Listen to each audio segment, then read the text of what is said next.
Welcome again, good morning with सभी। आपको खुश आमदीद कहती है अपने मॉर्निंग शो में। और आप मॉर्निंग शो में ये लाइव ट्रांसमिशन देख रहे हैं वीनस एचडी टीवी चैनल। पूरे पाकिस्तान में ये चैनल आप देखते हैं। और साथ साथ मैं कहूँगी कि पीटीसीएल नंबर मेंशन हो रहा है। आज हम बच्चों के लॉ पे बात करेंगे जिनको हेरेसमेंट किया जाता है, लाइक बच्चों के साथ बहुत ऐसी ज़्यादती हो जाती है जिस पर हम सिर्फ आवाज़ उठाते हैं, लेकिन इम्प्लीमेंट कहाँ पर होता है। इसके लिए हमें नॉलेज होनी चाहिए लॉ की, यानी कि हमारे पास हमारा क्या कौन सा कानून है जिसके थ्रू हम इंसाफ ले सकते हैं। आज इस पर डिस्कस होगी। आप भी इन्वॉल्व हो सकते हैं हमारे साथ, हमें लाइव कॉल कर सकते हैं। मेरे साथ बड़े ही सीनियर यहाँ पर गेस्ट मौजूद हैं। एंड स्पेशल मैं थैंक्स करूँगी अंसार बर्नी ट्रस्ट की, जिनकी जानिब से ये पूरी टीम यहाँ तशरीफ़ लाई है। सबसे पहले आप सबको अस्सलाम वालेकुम। अस्सलाम वालेकुम। और मैं वन बाय वन सबका इंट्रोडक्शन पहले करवाती हूँ, देन फिर हम लोग अपनी मौजू की तरफ चलते हैं। और मौजू है हमारा किड्स हरेसमेंट हम कह सकते हैं, ठीक है। किड्स बच्चों के ऊपर तशद्दुद जो है वो ये कह सकते हैं, ठीक है जी। सबसे पहले मेरे साथ मौजूद हैं एडवोकेट कुरतुलैन। अस्सलाम वालेकुम कुरतुलैन, कैसी हैं आप? ठीक है, and thanks for coming being on the show. Thank you for inviting us. Okay, good. Next हमारे साथ हैं महनाज अनवर एडवोकेट। अस्सलाम वालेकुम सिस्टर, कैसी हैं आप? ठीक है, अच्छा कंफर्टेबल बैठो। क्या हो गया आप डरी हुई होगी तो लॉक है, हमारे साथ लड़ोगी कैसे? अच्छा, ज़रा सा मैं आपको ऐसे कंफर्टेबल ज़रा सा थोड़ा स्माइल भी कर ले, ताकि ये ना हो कि बोलें जी हम किसी कटेरे में खड़े। ओके, मैं जज नहीं हूँ। अच्छा जी, यहाँ पर मेरे साथ बड़े प्यारे से भाई यहाँ पर मौजूद है एडवोकेट अल्ताफ़ हुसैन साहब। अस्सलाम वालेकुम, कैसे हैं भाई?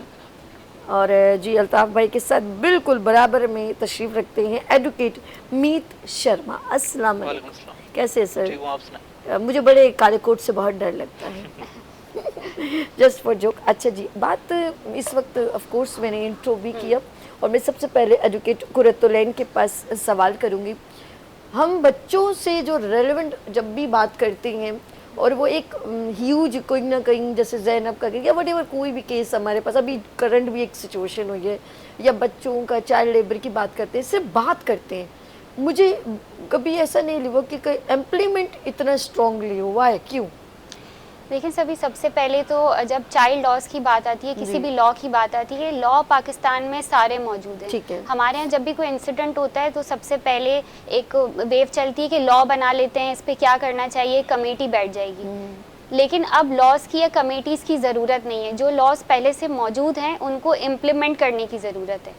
दूसरी बात ये कि आपने जैसे ज़ैनब का जिक्र किया अभी, तो ज़ैनब जैसे हज़ारों केस है। ज़ैनब जैसे लोग हाईलाइट हो जाते हैं जो मीडिया पे आ जाते हैं। ऐसे हज़ारों केस या तो कोर्ट और थानों तक पहुंच ही नहीं पाते। क्यों? क्योंकि जो लॉज बने हुए हैं उसकी अवेयरनेस किसको है? आपको लगता है कि जितने रेप केसेस या अब्यूज़ केसेस होते हैं नॉर्मली कच्ची आबादियों में या इलिटरेट लोगों में होते हैं, यानी कि लैक ऑफ नॉलेज है, लैक ऑफ नॉलेज, ठीक है। उसके बाद लिटरेसी रेट नहीं है, अवेयरनेस नहीं है, एथिकल एजुकेशन नहीं है। आपके पास अगर वो बंदा पहुंच भी जाता है तो आप पढ़ी लिखी हैं, लेकिन आप उसको कैसे गाइड करेंगे कि आपके पास नॉलेज है कि आपको फर्स्ट स्टेप क्या लेना है।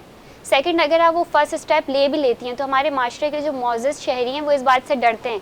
आपने जैसे कि अभी कहा काले कोट वालों से डर लगता है, तो पुलिस से, इदारों से खौफ आता है। इन इदारों में जब तक दोस्ती नहीं होगी तब तक आप लोग अपने हुकूक ले ही नहीं पाएंगे, ना आप किसी को गाइड कर पाएंगे। अच्छा, सेकेंडली आप जैसे ही ये ज़ैनब की बात करती हैं या किसी भी चीज़ की, तो वो फैमिली ऑलरेडी एक ट्रॉमा में होती है। तो क्या हमारे पास कोई ऐसी फैसिलिटी है कि हम पहले उस फैमिली को उस ट्रॉमा में से निकालें, उसके बाद उनके साथ वो कार्रवाई करें? नहीं, हमारे पास जैसे ही वो बंदा आएगा हम सवाल उन्हीं से करेंगे, ये कैसे हुआ, आपने बच्चे को कैसे छोड़ा। कोई भी माँ बाप या जो भी गार्जियंस होते हैं वो बच्चे को कभी भी जानबूझ के अब्यूज़ के लिए नहीं छोड़ते, अनलेस अनटिल कुछ रेशो है जो मॉनेटरी फ़ायदे के लिए ऐसा करता है। अदरवाइज़ कोई भी अपने पैदा किए हुए बच्चे को या अपने प्यारे भांजे भांजी को रोड पे नहीं छोड़ता कि ठीक है इसका रेप हो जाए या ये चाइल्ड लेबर में यूज़ हो जाए या फ़कीर माफिया के हाथ लग जाए। तो आप उस फैमिली को, ऑलरेडी ट्रॉमा वाली फैमिली को उसमें से निकालने की जगह, उसकी काउंसलिंग करने की जगह और डरा देते हैं। आपने जो एक बात कही है ना, ये लैक ऑफ अवेयरनेस की, यकीन करें मैं हैरान हो गई जब मैं उस दिन जब कोई आप वीडियो निकालते हैं ना सोशल में, तो उससे रिलेटेड बहुत सारी वीडियोस आती है। एक चैनल पे बकायदा ये दिखाया जा रहा है कि कम से कम 12 साल का बच्चा है और उसने अपने 9 साल के भाई के साथ ज्यादती की और देन फिर उसके सर पे ईंट दे के मार के उसको जान से मार दिया। यकीन करें मैं मतलब मुझे अब उसके बाद कुछ कहने का, यानी कि एक घर के अंदर 2 बच्चे, ऐसा क्या वहाँ पर वो भी एक ज़रूरी कि वो जो ज़रा सा बैकवर्ड लोग होते हैं ना, ज़रा सा मैं ये कहूँगी जिनको, या तो मेरे ख्याल में बहुत गरीब देही इलाके जिससे कह सकते हैं, गरीब नहीं कहूँगी, देही इलाके, जिनको ज़्यादा नॉलेज भी, उनके घर में क्या माहौल है, आई डोंट नो, कि वो बच्चे ने इतनी बड़ी, उस बच्चे को दूसरी जगह, एक गैर वीरान जगह पे ले गया अपने छोटे से भाई को, उसके दिमाग में ऐसा क्या चल रहा था, वो ऐसे क्या चाहिए, यानी कि बच्चों को लुक आफ्टर नहीं करते पेरेंट्स, कि वो देख क्या रहे, कर क्या रहे।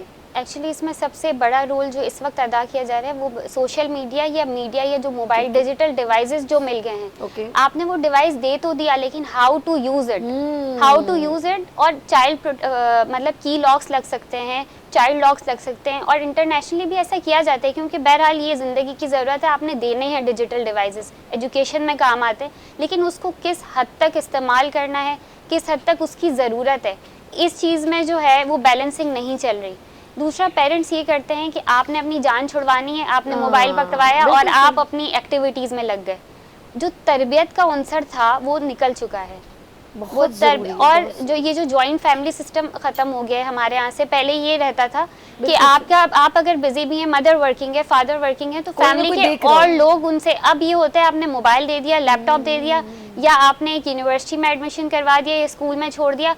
और ये सिर्फ देही इलाकों में नहीं है, ये एलीट क्लास में भी है, लेकिन वो केसेस दब जाते हैं, वो सामने नहीं आते। अच्छा, आपकी बात है कि पहले फैमिली में देखो कभी कभी दुश्मन भी ना हमारे लिए दुश्मनी में बात करते हैं, लेकिन वो हमारे फ़ायदेमंद होते हैं। अब जैसे गैदरिंग में, मैं अभी आपके पास आने चाह रही हूँ, वो गैदरिंग में रहने में क्या होता है, फैमिली खानदान, उसमें क्या होता है कि कोई भी चाची ताई जो है ना गुस्से में, ये देखो इसकी बेटी हर वक्त मोबाइल यूज़ करती रहती है, उसका बोलना तो वो बेशक इरिटेट है, लेकिन देखा जाए तो वो फ्यूचर में बड़ा कामदेह वर्ड है, कि काम का वर्ड है, कि अच्छा हुआ ना उस बेटी को उस वक्त नहीं यूज़ करवाया, या चची बोले, अगर वो कहती आप कौन होती है, मेरी बेटी जो चाहे कर ले, यहाँ पर जब बात आती है तो वो फिर जो है ना वो नुकसानदेह है उस बच्चे के लिए। वो उसका बोलना बेशक गलत है, लेकिन कभी कभी दुश्मन भी बड़ी अच्छी बात कह जाते हैं। अच्छा, मैं कुरतुलैन के बाद चलती हूँ महनाज अनवर की जानिब, एडवोकेट महनाज। बच्चों की ज़्यादती का जैसे लॉ में इन्होंने एक तो लैक ऑफ अवेयरनेस मैं मानती हूँ।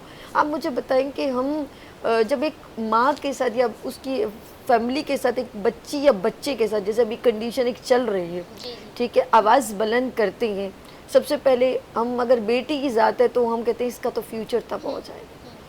वो कंडीशन मुझे बताएं कि हम माँ बाप को कैसे स्ट्रॉन्ग कर सकते हैं, क्योंकि उस बच्ची को बिलर लगा लगा के दिखाया जा रहा है, लेकिन वो जब बड़ी होगी तो तब भी उसके लिए एक इरिटेशन है कि नहीं है, क्या कहते हैं आप? ये क्योंकि सोसाइटी जो है ना, हम पहली बात तो ये कि जाने से डरते हैं थाने कचहरी में, क्योंकि आस पड़ोस के लोग क्या कहेंगे, फिर मीडिया में इशू इतना ज़्यादा हाईलाइट हो जाता है, तो ना चाहते हुए भी कि अगर आप विक्टिम हैं, लेकिन एक वो बन जाता है कि नहीं, क्यों कल कला उसकी और भी आगे की लाइफ है, उसकी शादी होनी है, एजुकेशन है, तो इसको मामले को दबा दो, तो वो बच्चा भी फिर जो उसमें कॉन्फिडेंस नहीं आता, और जब दबा दिया जाता है तो और भी उसमें चांसेस आते हैं कि कल कला कोई और भी बच्चे के साथ ऐसा कर देगा, मतलब एक ज्यादती कंटिन्यू चली जाती है, होती रहती है।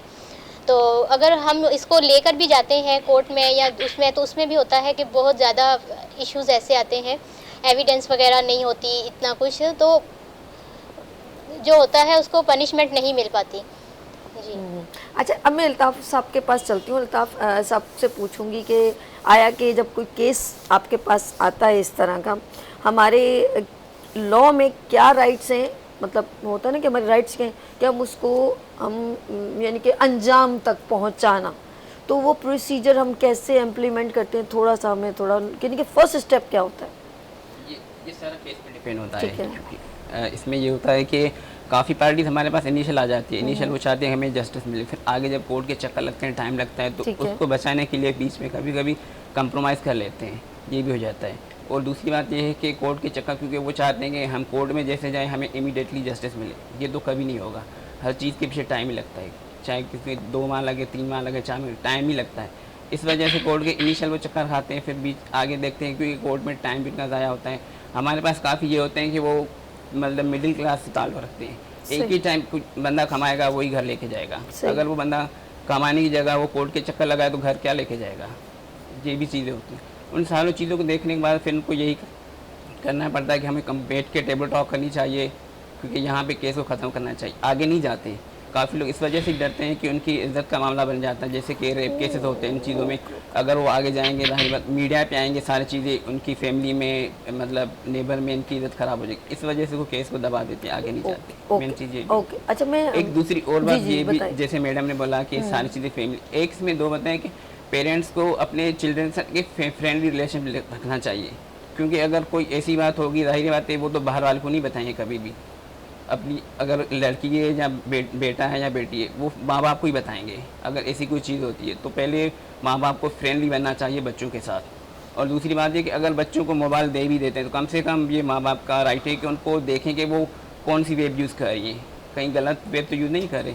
अगर वो बाहर भी जाते हैं तो उनकी मतलब उनको उनके ऊपर नज़र रखनी चाहिए, कहीं गलत लोग अगर मतलब बीच में गैदरिंग में आ गए तो जाहिर बात है बच्चा वहीं से ख़राब होगा। अंदर तो सही होगा लेकिन बाहर भी मतलब माँ बाप को बनता है, तो इस पर नज़र रखें। ओके, अच्छा मैं एडवोकेट जो है नीत शर्मा के पास जाऊंगी। हमारे पास कोई आपकी ज़रूरत आप अपनी जो उसमें लॉ में ज़िंदगी जो अपनी आपकी प्रोसीजर चल रहा है, कभी ऐसा कोई केस आया है जो आपने कहा कि इसके साथ जो है ना इनको इस तरह हमारे साथ डील करना चाहिए, आपके साथ ज़िंदगी में जो ऐसे केस हो बच्चों से रेलिवेंट, वो ज़रा सा मैं चाहूँगी आप शेयर कीजिए। देखिए पाकिस्तान में जो असल मसला है ना, जी जी, पाकिस्तान हमारी जो सोसाइटी है इसमें तीन चार ऐसे फैक्टर्स हैं जो इन इश्यूज़ में कंट्रीब्यूट करते हैं प्रिवेलेंस में। ओके ओके, उसमें सबसे पहला जो इशू है, ज़्यादातर ऐसी जो है एब्यूज़ होती हैं जो हमने नॉर्मलाइज़ की हुई हैं हमारी सोसाइटी में।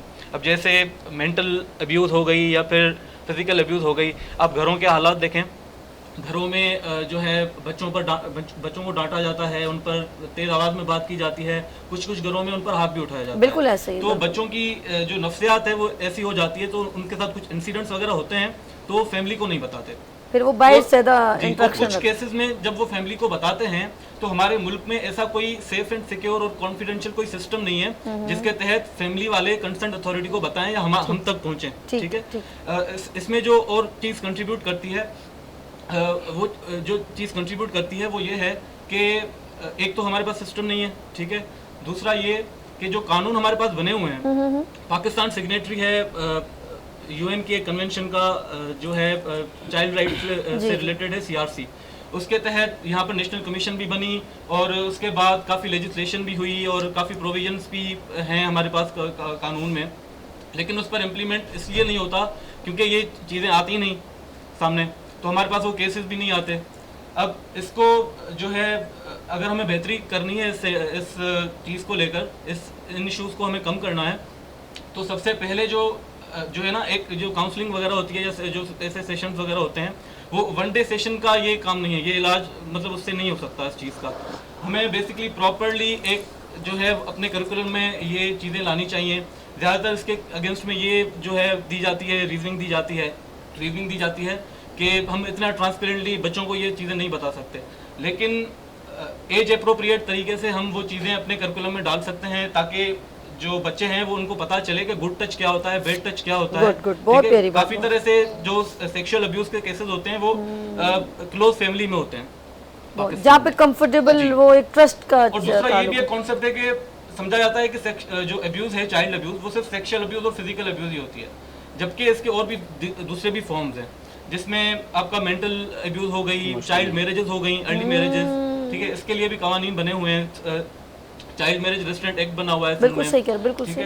और चाइल्ड ट्रैफिकिंग है, जैसे आपने कहा रोडों पर बच्चे जो है भीख मांग रहे होते हैं या फिर उनको काम पर लगा दिया जाता है, वो भी मिसयूज हो जाता है। चाइल्ड ट्रैफिकिंग एक अब्यूज ही है। और दूसरी नेग्लेक्ट भी एक अब्यूज है, मतलब बच्चों की जो बेसिक नेसेसिटीज होती हैं, फॉर एग्जांपल उनका खाना पीना, उनकी एजुकेशन, अगर पेरेंट्स वो उनको प्रोवाइड नहीं करते तो वो भी जो है चाइल्ड अब्यूज में आता है, भले वो इंटेंशनल हो या नॉन इंटेंशनल हो। ठीक है, तो इस तरह के केसेस जो हैं उसमें बेसिकली यही गैप आता है कि सोशल मीडिया की वजह से जो है वो चीज़ें उछलती भी बहुत हैं, तो लोग इस डर से कि बदनाम होंगे या हमारी रेपुटेशन ख़राब होगी सोसाइटी में। अच्छा, क्या कहते हैं शर्मा के, मैं आप इससे सवाल करूँगी कि क्यों नहीं ये चीज़ रुक पा रही, कि अगर क्या आप लोगों का लॉ सख्त नहीं है या उसके ऊपर इम्प्लीमेंट नहीं होता या उसको जुर्म यानी कि वो कहते हैं सज़ा नहीं दी जाती जिसकी वजह से हर कोई कंफर्टेबल, हर लड़का उल्टी हरकत कर रहा है, हर घर में बेंगलोर में ऑफ कोर्स हेरेसमेंट के अलावा और बहुत कुछ अब्यूज़ वगैरह भी हो जाता होगा,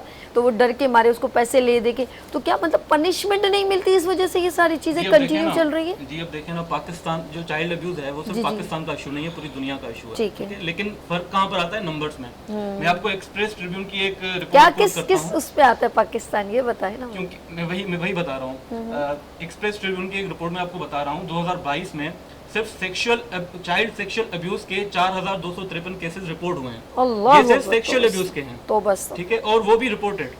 ज्यादातर केसेस रिपोर्ट नहीं होते, और उनकी वजूहत ये हैं जो मैंने आपको बताई। या तो बच्चे फैमिली को नहीं बताते, या फैमिली इस डर से कि हमारा सोसाइटी में नाम बदनाम होगा इस वजह से, या कोई ब्लैकमेल कर रहा होगा। हाँ, और अगर पहुंचती भी है, बताती भी है उनको, तो उनको ये डर होता है कि कोई कॉन्फिडेंशियल सिस्टम नहीं है हमारे पास, हमारा नाम उछलेगा। अब तो सोशल मीडिया भी है, और इसमें मीडिया भी काफ़ी ऐसे जो वाक़यात होते हैं उसमें थोड़ा अनप्रोफेशनलिज्म दिखाती है। मतलब हमारे सोसाइटी में जो विक्टिम होता है उसको डिस्करेज किया जाता है, हर सेक्टर से उसको जो है ना डिस्करेज किया जाता है, हर अथॉरिटी से उसको डिस्करेज किया जाता है। तो यही रीजंस हैं जिसकी वजह से लॉज इम्प्लीमेंट नहीं होते, वरना हमारे पास लॉज हैं। जैसे मैंने आपको कहा, पाकिस्तान सिग्नेटरी है एक कन्वेंशन का, तो उसके अंडर में काफ़ी सारे प्रोविंशियल लेवल पर लॉज बने हैं, जैसे KPK में है child rights and welfare act, और सिंध में चाइल्ड मैरिज रेस्ट्रेंट एक्ट मैंने आपको कहा, और प्रोहिबिशन ऑफ कॉर्पोरेट पनिशमेंट। ऐसे पंजाब में ही होंगे, प्रोविंशियल लेवल तक होंगे अपने लॉज होंगे, लेकिन नेशनल लेवल पर कोई फ्रेमवर्क इसका मौजूद नहीं है इस वक्त। नेशनल लेवल पे एक है ना, फॉरेन एम्प्लॉयमेंट होता है, आपको नहीं पता? एक लॉ है, वो जैसे किसी को सीट से उतारना होता है, सब इकट्ठे हो जाते हैं लॉ से, वो नीचे ठक से, सिर्फ बच्चों के लिए नहीं। इसी वजह से आप लोग कभी भी कामयाब नहीं होते, तभी भी आप लोग कभी सुकून से नहीं रह सकते। आपके अपने बच्चे नहीं है ना, आपके अपने बच्चों पर ही इम्प्लीमेंट नहीं हो रहा। आप उस वक्त से डरें जब आपके बच्चों पर उस खुदा की मार लगेगी। यकीन करें, मुझे बहुत दुख हो रहा है कि अगर आप लोगों के ये बच्चों के साथ होता तो आप क्या करते? वो किसी गरीब के बच्चे हैं ना, इसीलिए उनको पता नहीं है। इसलिए लॉ सिर्फ एक ही है कि आपको किसी को इक़्तिदार से उतारना है, आपने सब ने इकट्ठा होना है और उसको इक़्तिदार से उतारना है। इसके अलावा कोई लॉ इस मामले में नहीं है। यकीन करें, ये बच्चे ना दामन पकड़ पकड़ के ना आपको झंझोड़ेंगे कि मेरा क्या कसूर। बच्ची 6 साल की बच्ची का, वो 6 माह की बच्ची का, वो 3 साल के बच्चे का क्या कसूर है? वो सबका दामन पकड़ेगा कि मेरा क्या कसूर था, मेरे साथ क्यों ज्यादती की गई। तो ये सारे हम लोग जवाबदेह होंगे, जो सुन रहे हैं, जो कर रहे हैं, जो इम्प्लीमेंट नहीं कर रहे और बिल्कुल सुम्मुन बुकमुन हुए हैं। कुरतुलैन, आपके माशाल्लाह अंसार बर्नी साहब, मैं उनका बहुत शुक्रिया करती हूँ। अंसार भाई, आपने अपनी माशाल्लाह टीम को भेजा और आज हम इस मौजू पर बात करें, आवाज़ उठा रहे, और इंशाल्लाह ताला मैं आवाज़ बनती रहूँगी। ये बच्चों के साथ हेरेसमेंट ये करने के बाद उनको डराया जाता है कि तुमने अगर किसी को बताया तो मैं तुम्हारी माँ को मार दूंगा, मैं तुम्हें मार दूंगा, ठीक है। एक दूसरी, ये तो बच्चों की बात करी हूँ, बड़ी लड़कियां भी हेरेसमेंट का शिकार हो जाती हैं, वो तो एक अलग मैं किसी दिन बात करूँगी।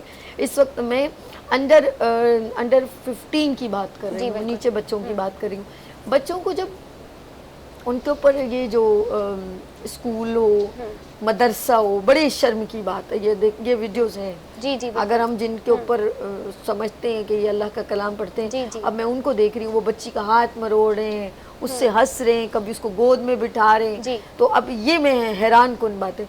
तो ये मैं हैरान हूँ, इनको कोई मतलब कहीं से डर नहीं आता। मैं कभी इनको पकड़ने के बाद बड़े मज़े से कहते हैं, वो आपको शर्म महसूस हो रही है, आपने ये क्या किया? तो कहते हैं हाँ मुझसे गलती हो गई, बस एक जुमला कहते हैं मुझसे गलती हो गई। इसमें ऐसे रिलेशंस में जिसमें बाप का किरदार भी है, भाई ने बहन से शादी कर लिया, अजीब अजीब सी बातें सुन के, मामू ने छोटी बच्ची के साथ ज्यादती कर ली, और यार मेरे मुंह में अल्लाह पाक रिश्तों के तकद्दुस जो है वो पामाल हो चुके हैं। जो खूबसूरत रिश्ते हैं कुरतुलैन, उनको पामाल कर दिया जाता है। मैं आपको एक बात बताऊं कि आप ये कह रही हैं कि सिर्फ उनको शर्म नहीं आती। मेरे पास इस वक्त एक 5 साल की बच्ची का रेप केस चल रहा है, और जब मैं उसकी फर्स्ट हैंड रिपोर्ट बनाने गई तो पूरा एरिया इकट्ठा हुआ था और हम अंदर नहीं जा पा रहे थे। हमने वजह पूछी तो उन्होंने कहा कि जी वजह ये है कि एक बच्ची के साथ जाती हुई हम उसको देखने आए हैं। आप क्या देखना है, मतलब एज ए सोसाइटी आप उसका बैग बनने की जगह आप उसका तमाशा बनाना है, आप उसको देखना है, और आप उससे देख रहे हैं कि अच्छा वो प्लेस दिखाओ जहाँ पर जख्म है, जो रैप्चर हुआ है, या वो 5 साल की बच्ची और उसका नेबर था, वो जो रेपिस्ट है वो उसका नेबर है। अच्छा, उसके बाद जब हम एजेंसीज के पास जाते हैं, इदारों के पास जाते हैं, सिक्योरिटी इदारों के पास, तो 1 महीने तक हम इस बात की डिबेट करते रहे कि हमारे पास DNA का बजट नहीं है, क्योंकि वो बजट जो है वो पेट्रोल में, आपकी पर्सनल इलेक्ट्रिसिटी में, आपकी पर्सनल चीज़ों में जा रहा है। तो जो ये प्रॉब्लम्स हैं, आपके पास 1 महीने तक डीएनए का बजट ही नहीं था। अगर आप इतने अरसे बाद चालान जमा करवाते हैं तो हमारा केस वीक हो जाता है। कब डीएनए होगा, कब उसको सज़ा मिलेगी, और उसको सज़ा नहीं मिलेगी, इसके बीच में 4 और रेप हो जाएंगे। और वो सज़ाएं भी हमारे पास, आपने रिश्तों की बात की या आपने सज़ाओं की बात की, हमें आज नहीं मिलेंगे, हमें लॉ ने नहीं दिया। हमारे पास इस्लाम ने 1400 साल पहले दे दिया ये सब कुछ, कि किस रिश्ते की क्या लिमिटेशन है, किस लॉ की क्या लिमिटेशन है और कैसे इम्प्लीमेंट करना है। सिर्फ इन चीज़ों को इम्प्लीमेंट करने की ज़रूरत है। अच्छा, क्यों है कुरतुलैन, चाहे वो आप या आंसर जो भी देना चाहें, दूसरे कंट्रीज़ में तुर्की, सऊदी अरब और ईरान में बहुत सारे ऐसी जगहों पर फ़ौरन इम्प्लीमेंट किया जाता है जी। मेरे भाई आपने जैसे कहा कि वो सारे मुल्कों में होता है, लेकिन मैंने देखा उनके लॉ में इतना इम्प्लीमेंट होता है जिसकी वजह से वहाँ रेशो कम है। तो हमारे मुल्क में क्या इम्प्लीमेंट अच्छा नहीं होता? सबको पता है यार, ख्वार होते रहेंगे फिर।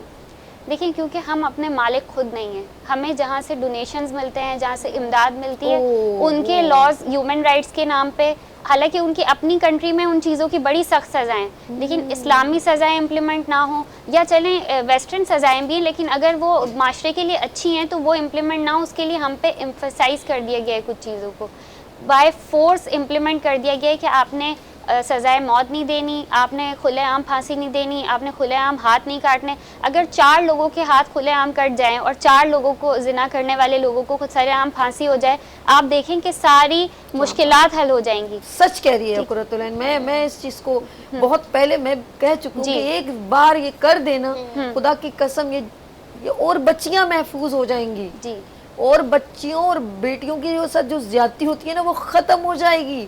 आजकल बेटे भी महफूज नहीं है, बेटे भी नहीं है महफूज। ये आप, अगर मैं किसी को क्रिटिसाइज नहीं कर रही, लेकिन आप मदरसों की बात करती, एक तो हमारा सबसे बड़ा अलमिया ये कि सबसे शरारती या ढीठ बच्चे को मदरसे में डाल दिया जाता है। बड़ा होके वही जी जिद्दी, अच्छे बच्चे तो स्कूल जाते हैं। हमने दीन की तालीम को बहुत कैटेगराइज कर दिया है और हम इसको इसी तरह लेके चल रहे हैं कि ये कुछ नहीं कर रहा है, इसको मदरसे में डाल दो, कम से कम दीनी तालीम ही सीख ले। फिर वो बच्चा जब बड़ा होके कुछ बनता है तो वो जैसा माशरा देता है, वो आप देख रही हैं, वो वीडियोस में मौजूद है, मुझे एक्सप्लेन करने की ज़रूरत भी नहीं है, सबको मालूम है, सबको मालूम। इसमें बहुत अच्छे बड़े नाम मौजूद हैं जो अच्छा काम कर रहे हैं, लेकिन यहाँ पर कैटेगरी ज़्यादा बुरी आ गई है। उसका रीज़न ये कि शरारती बच्चा मदरसे चला जाता है और अमीर का बच्चा तो स्कूल ही जाता है, गरीब का बच्चा मदरसे जाता है, उसमें अवेयरनेस वैसे नहीं होती, पेरेंट्स में अवेयरनेस वैसे नहीं होती। आपकी जो पॉपुलेशन है वो उनके 7-7, 8-8 बच्चे होते हैं, वो एक पैदा करते हैं, एक को पाल रहे होते हैं, दूसरे को रोड पे छोड़ा हुआ होता है, तो वो खुद भी वो चीज़ें नहीं देख रहे होते। यहाँ सोसाइटी को इंटरवीन करना चाहिए। एक एक बच्चे का अगर आप गार्जियन बन जाते हैं, यानी आप हैं, आप फ्री हैं, आपने एक गांव सेलेक्ट किया, एक विलेज, एक बस्ती, कोई भी एक जगह सेलेक्ट की, वहाँ 10 बच्चों को आपने अडॉप्ट कर लिया, नॉट ऑन पेपर। सिर्फ आप महीने में एक बार जाएं, उनकी स्कूलिंग करवाएं, उनकी स्कूलिंग चेक करें, उनके होमवर्क चेक करें, आप उनकी सिर्फ गार्जियन बन जाएं। जो पेरेंट्स नहीं कर सकते वो आप करें, साथ साथ उनके पेरेंट्स की काउंसलिंग भी करें कि आपने क्या क्या करना है जी। क्योंकि स्कूल में बच्चा 5 घंटे जाता है, बाकी का टाइम 18-19 घंटे आपके साथ रहता है। उसने कैसे खाना है, कैसे सोना है, ये आप सिखाएंगे, ये पेरेंट्स सिखाते हैं। बहुत प्यारी कुरतुलैन ने बात की है कि हम लोगों को थोड़ी अवेयरनेस की ज़रूरत है, और उन पेरेंट्स को जिनके ज़रूरत है, बिल्कुल छोटी सी कहीं ना कहीं बस्ती बनी होती है, आबादी बनी होती है, तो वहाँ जाके थोड़ा सा काउंसलिंग करने की ज़रूरत है। मैं इसके बाद शर्मा से क्वेश्चन करूँगी, क्या यहाँ पर लैक ऑफ सिस्टम है या लैक ऑफ लॉ है हमारे मुल्क में, जिसकी वजह से अभी तक इस चीज़ को सीरियसली लिया नहीं जाता? ब्रेक के बाद इसका आंसर हम एडवोकेट शर्मा, मीत शर्मा से लेंगे। यहाँ पर लेंगे छोटी सी ब्रेक और मिलते हैं ब्रेक के बाद गुड मॉर्निंग विद सभी के साथ।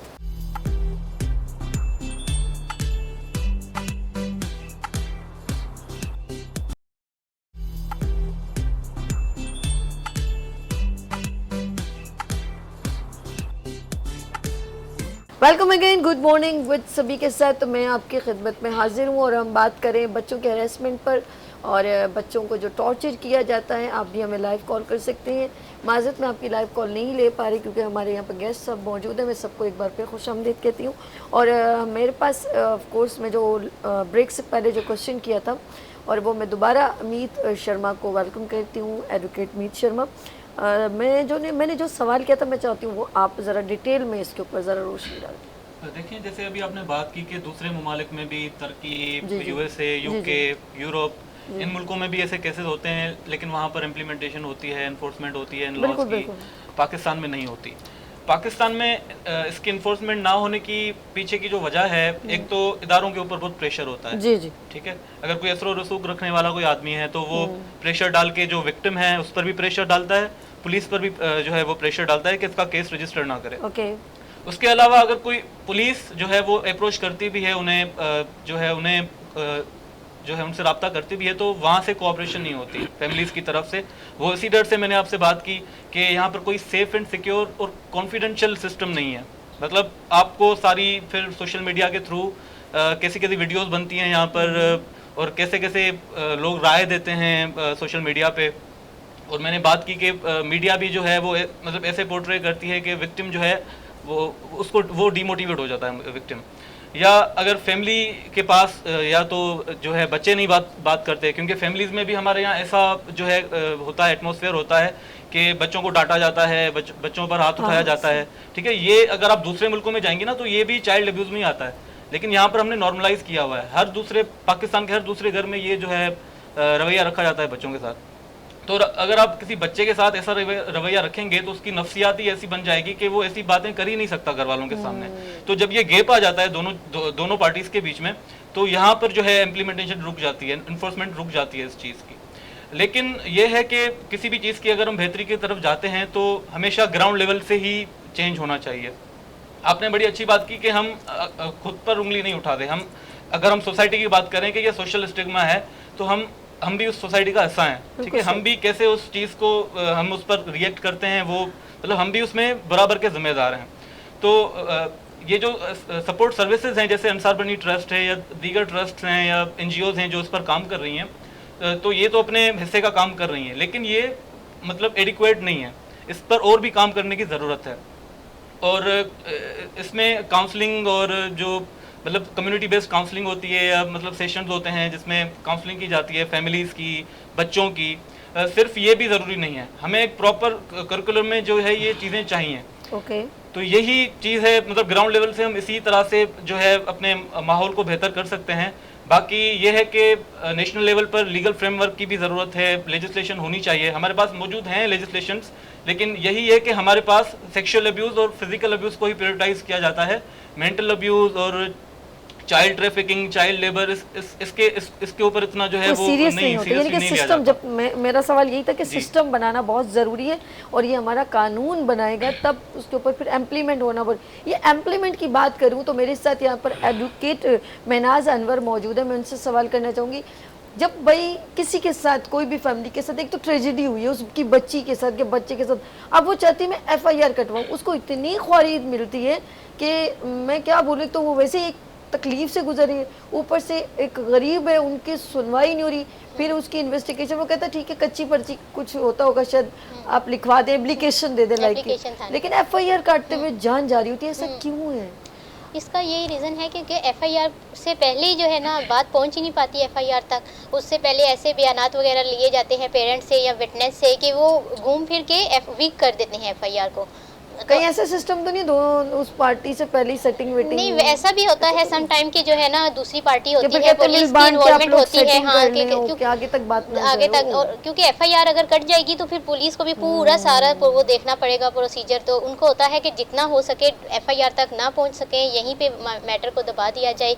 और क्योंकि वैसे भी पॉइंट इतना वीक हो चुका होता है, वही बयानात वगैरह गवाहों के सारा कुछ, कि अगर FIR कट भी जाएगी, मैटर कोर्ट तक आ भी जाएगा तो वो फ़ायदा नहीं होगा, क्योंकि इसमें मैं एक पॉइंट ऐड करूंगी कि FIR जब कटती है ना तो बर्डन आता है थाने पे, नंबर ऑफ FIR काउंट होती है कि जी आपने अपनी आनी जानी कितनी, अपनी प्रोग्रेस कितनी दिखाई है। तो आपके पास 10 FIR है, आपने कितनी सॉल्व की है, तो अगर आपने कितनी वारदातें हुई हैं और वो क्यों हुई हैं आप जवाब दें हैं, आप रिस्पॉन्सिबल हैं। SHO, SSP, DIG सब रिस्पॉन्सिबल हैं कि ये हुआ कैसे। तो ये हुआ कैसे का जवाब मुझे ना देना पड़े, इसलिए मैं आपकी बात को लिखूंगी ही नहीं कि मेरे एरिया में ये हुआ ही नहीं है। जब दी जाती है, यही चीज आप स्ट्रीट क्राइम में भी देख रहे हैं। अब आपको समझ में आई, ये मुझे आज समझ में आई। मैं एक चीज और मुझे नहीं मालूम कि पार्टी को इतना तंग किया जाता है, सुबह आना, शाम को आना, दोपहर को आना, अभी ऑफिसर नहीं है, आप ये एप्लीकेशन लेके आओ, इसमें ये चीजें नहीं है, वो लेके, इस वजह से मतलब बहुत तंग किया जाता है, जिसकी वजह से बंदा बार बार चक्कर लगा लगा के मजबूर वो घर बैठ जाता है।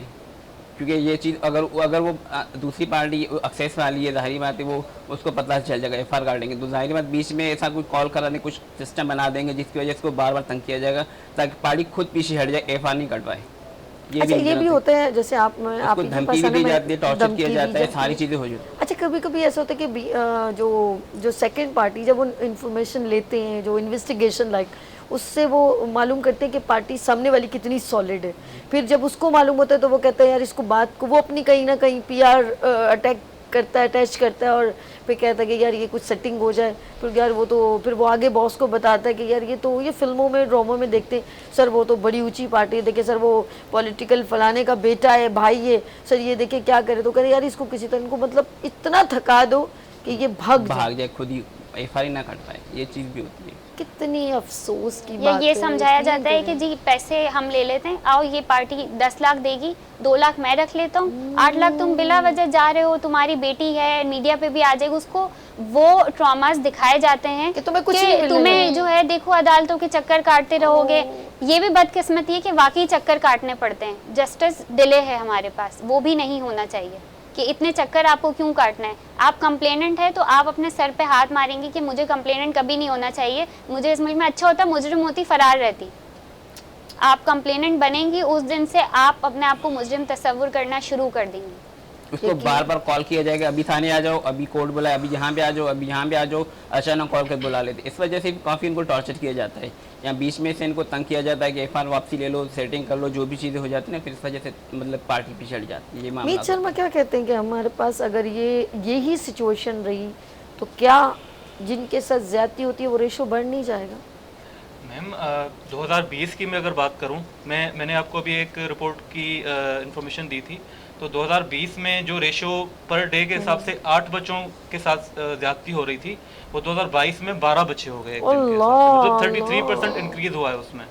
तो अगर हम इम्प्लीमेंट नहीं करेंगे और मतलब टाइम पर हम जो है इसके ऊपर कोई इकदाम नहीं उठाएंगे तो ये रेशो और भी बढ़ता जाएगा। और पाकिस्तान में वैसे भी बच्चों की जो मुआशी हालात भी होते हैं, आप देखें बच्चे रोडों वगैरह पर पड़े होते हैं, तो ये और भी जो बदतर होती जाएगी और मजीद बद से बदतर होती चली जाएगी, यानी कि कोई बेहतर होने की कोई भी। अच्छा, ये बेवकूफ़ी है जो आपने अभी बताई कि वो FIR नहीं कटवाते, तो वो तो अपनी उस वक्त थोड़ी सी सेफ साइड देखते हो, जबकि उसका डिज़ास्टर बहुत बड़ा है कि इससे और ज़्यादा क्राइम बढ़ सकते हैं। क्योंकि जो एक बंदा अब्यूज़ हरकत कर रहा है तो वो दूसरे बंदे को जब पता चलता है कि यार इसके ऊपर तो कोई प्रॉब्लम नहीं है, तो मैं भी कर सकता हूँ। इसी तरह चोरी का, कत्ल का, स्नैचिंग का, ये सब का रेशो बढ़ता है क्योंकि सब सेटिंग से चल रहा होता है। लेकिन खुदा के लिए बाकी तो सब चीज़ कहते हैं दौलत जाके वापस फिर आ जाएगी, लेकिन इज्जत जाके वापस नहीं आती। इज्जत के साथ कॉम्प्रोमाइज़ आप लोग कर रहे हैं और अपना कोई सिस्टम नहीं बना रहे और अपनी सेफ साइड रख रहे हैं और अपने 2 पैसों के लिए कर रहे हैं, तो इसका जो है ना अजाला, मैं कहती हूँ दोनों सिस्टम, सभी सिस्टम मौजूद है, उसको चलने नहीं दिया जा रहा। इदारे मौजूद हैं, इतना बजट आप देखें पुलिस को, इदारों को, कोर्टों को, जजेस को, हमारे टैक्स के पैसे मौजूद हैं और उनसे उनकी जितनी अय्याशियां हैं वो सब चल रही हैं, ठीक है। लेकिन आप अगर सिर्फ पार्टी को आपने छापा, आपने पहले तो बताना है कि जी कल्प्रिट कौन होगा, उसके बाद आप कहेंगे अच्छा ठीक है आपने निशानदेही कर दी, अब छापे के लिए मेरी आधा काम तो मेरे ख्याल में वो जो जी वो हमें वो करना होता है। उसके बाद मेरी गाड़ी, पुलिस की गाड़ी का पेट्रोल नहीं है तो आप पेट्रोल के पैसे दें, बजट नहीं है, ओपन नहीं करें, बड़ा मसला हो जाएगा मुझे। नहीं देखिए हम भरे हुए हैं, हम जो इंसाफ दिलाना, देखिए रियलिस्टिक है ना, वो अपने घर की बात तो नहीं बता रही ना। जी जी हम इंसाफ दिलाना चाह रहे हैं। पेट्रोल नहीं है, अभी वो DSP साहब नहीं आए, अभी तो परमिशन नहीं मिली, ऐसे कुछ स्टाइल होते हैं ना उनके। और सब्र करो, हमारे कोई फारिग थोड़ी बैठे हुए, अभी उनका भी चल रहा है तुमसे ज्यादा, और वो देखो 2 लोग और बैठे हुए, फिर वो कुछ खाना पूरी होती है, जैसे पैसे जैसे जेब में डालते, हम आप ही के लिए, हम आप ही के लिए सर। ये कब खत्म होगा? कुरतुलैन आप क्या कहना चाहेंगे इससे? मैं सच बता रही हूं, आपने मुझे भी वार्म अप कर दिया। देखिए हम लोग ये काम जब करते हैं, हम लोग करना चाह रहे होते हैं, हमारे पास बजट मौजूद है, हम कहते हैं DNA के पैसे आप हमारी NGO से लें, हम आपको फैसिलिटेट करेंगे, वो फिर आ गई फारिग, दिमाग खाएगी हमारा। जी हम थाने जाते रहते हैं और हम पूरा दिन बैठते हैं कि आप जब तक ये काम नहीं करेंगे हम यहाँ से नहीं हटेंगे। जब हमारी बात इतनी मुश्किल से सुनी जाती है तो सोचो उस विक्टिम का क्या हाल रहता होगा। और आप मुझे बताएं हमारी ज़रूरत पड़ती ही क्यों है? ये उसका फंडामेंटल राइट है, वो आएगा, आपने जो है वो उसकी FIR काटनी है या आपने उसका काम करना है। NGO की, सोर्स की, बड़े आदमी की ज़रूरत क्यों है? क्या वो इक्वल शहरी नहीं है? बिल्कुल सही कह रही, बिल्कुल सही कह रही। ये पता नहीं क्या समझती हैं कि कब इस चीज़ को, क्योंकि मैंने देखा अक्सर असम्बलियों में जब बहुत ज़्यादा किसी के साथ, जैसे जैनब का केस हो तो असम्बली तक बात चली गई, फिर सबने अपने अपने व्यू, अरे do and die, law pass करें, बोले हैंग, बस खत्म। और सिर्फ उसका नहीं, जैनब जैसी बहुत सारी बच्चियां हैं, आप नेट पे देखें ना आपको पता चल जाए, यकीन करें दिल फटने लगता है। नेट पे तो सिर्फ 10% रेशो है। दूसरा ये कि अगर आप जैनब का किस्सा बना और अगर आप उस पर शोर नहीं मचाएंगी तो आपका ट्रेंड, ट्विटर ट्रेंड कैसे बनेगा? तो सोशल मीडिया पे भी तो आपको वायरल होना है, तो इसलिए स्पीचेस आ जाती हैं आपकी। कुरतुलैन कसम खुदा की, कल मुझे यही बात बहुत बुरी लग रही थी कि कहते पहले लोग एक्सीडेंट होता था ना तो फौरन मदद करते थे, उसके घर में कॉल करते थे, एम्बुलेंस बुलाते। अब सब 1 to 1 उसके करीब कोई नहीं जाता, नहीं पुलिस उसके सब वीडियोस बना रहे होते हैं। यार कहाँ मर गई है इंसानियत? क्या फायदा आपके एजुकेशन का? मैं वही बात है कि हम तालीम सब लेते हैं, हम तरबियत नहीं है। किसी के माँ बाप ने नहीं सिखाया कि बेटा डरने की ज़रूरत नहीं, अल्लाह वादा उला शरीक है, अगर कोई ऐसे किसी की ज़रूरत हो तो बेटा ये करना चाहिए। कभी घर से माँ बाप ने ये तरबियत दे के भेजा है? नहीं बेटा भाग जाओ ना वहाँ से, वहाँ खड़े मत होना। अब कल आपके बेटे के साथ अल्लाह ना करे कुछ हो तो वो कोई भी नहीं खड़ा होगा। उसका रीज़न है, सभी उसका रीज़न है, क्योंकि अगर आप खड़ी रही और आप विटनेस बनी तो आपको इतना तंग किया जाएगा कि आप आइंदा कोई अच्छा काम नहीं करेंगी। नहीं मैं तो करती हूँ, नहीं मैं लगाएंगे कि सीन हुआ है कि पुलिस गाड़ी लड़का जा रहा है कॉलेज, उसका कोई पेपर भी था यूनिवर्सिटी, अब वो ज़ाहिर बात है कुछ अच्छी रिच फैमिली का, लेकिन जरा सा इनोसेंट सा था वो। अब पीछे कहीं वो बाइक वाले को आगे तब बाइक वाले से टच हो गया, बाइक वाला गिर गया। अब उसने शूज वूज जीन्स पहनी, ऊपर नॉर्मल शर्ट थी तो वो हम पहचान गए तो पुलिस वाला। अब वो सर पकड़ के बैठ गया, मुझे लग गई, अच्छा लगी इतनी नहीं थी जितनी वो रिएक्शन करो। अब वो लड़का बाहर निकला और यकीन करो उसकी बिल्कुल हालत ख़राब। अब वो कह रहे हैं, मेरे साथ अर्श भी खड़े थे, मेरे हस्बैंड और मैं भी ना, मैंने कहा वो हम फ़ौरन बाहर आ गए। अब वो पुलिस वाले, हम तो एक अंकल समझ के गए थे, जब हमें मालूम हो तो बाइक पर पुलिस वाला है, मैंने कहा अब ये इसको नहीं छोड़ेगा ये लड़के को। अब मैं लड़के को कह रही हूँ तू भाई निकल जाए, इसने जो इसलिए अच्छा है इतनी तकलीफ में, गाड़ी का नंबर दे दो मुझे, गाड़ी का नंबर दे दो। मुस्तकिल वो ये बंदा बोलता रहा, अरे वो बंदा खड़ा हुआ है तुम्हारे साथ, वो सॉरी बोल रहा है, लेकिन उस बंदे ने एक ही अल्फाज कहा, मुझे गाड़ी का नंबर दे दो, मुझे गाड़ी का। मैंने कहा अच्छा अंकल लेते हैं। अब मैंने कहा अर्श ये इस शख्स को नहीं छोड़ेगा जब तक मेरे ख्याल इसने इससे हैंडसम अमाउंट नहीं निकालना ना। मैंने कहा इसको छोड़। उस लड़के ने कहा मेरा पेपर है, मैं इतना अंकल मैं कहीं नहीं जा रहा, वो बार बार कह रहा था आप परेशान ना हो, मुझे अभी पेपर है, आप मेरा सब नंबर भी ले ले, ये ले ले। यकीन करो मैं हैरान हो गई थी कि इंसानियत मर गई, जबकि उसको हल्का फुल्का जख्म है। जिस बात का बतंगड़ बनना चाहिए उसका नहीं बनाते ना, जिसका नहीं बनना चाहिए उसका बना देते हैं।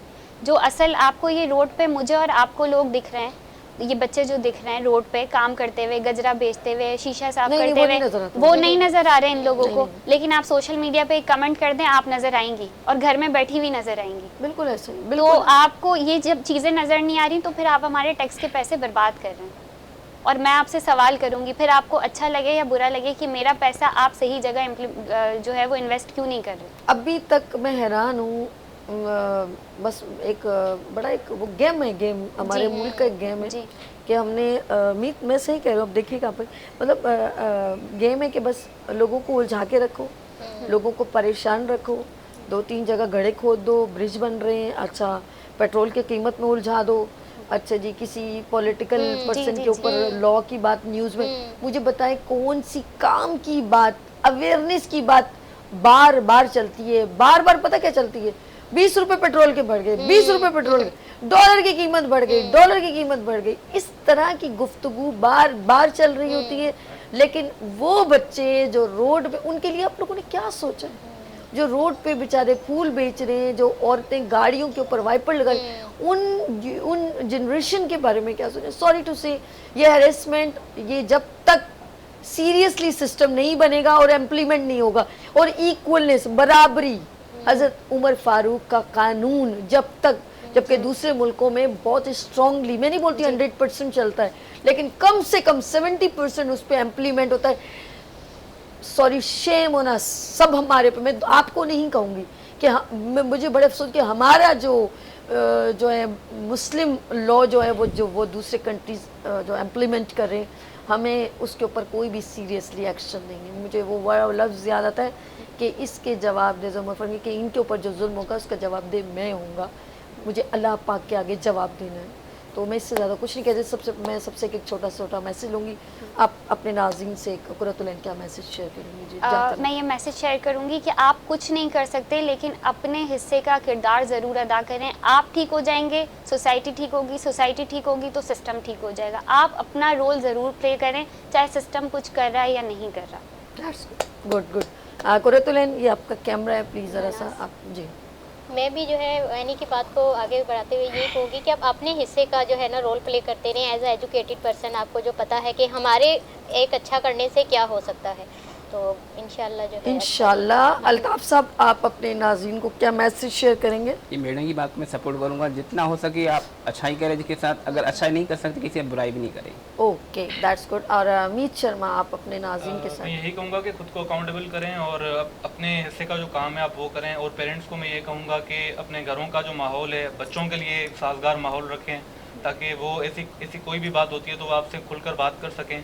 और ये जो दोनों जो गैप आता है इम्प्लीमेंटेशन में, इसमें भी फिर बेहतरी आए। बहुत शुक्रिया आप सबका। एनी क्या नाम है हमारे महनाज अनवर, जहन में बार बार आ रहा है। महनाज अनवर, कुर्रतुल-ऐन एंड अल्ताफ हुसैन एंड मेरे प्यारे भाई मीत शर्मा, अल्ताफ भाई, ठीक है जी, मैंने सही कहा ना आपको? जी, बहुत शुक्रिया आप लोगों के साथ, बहुत अच्छी गुफ्तगू रही।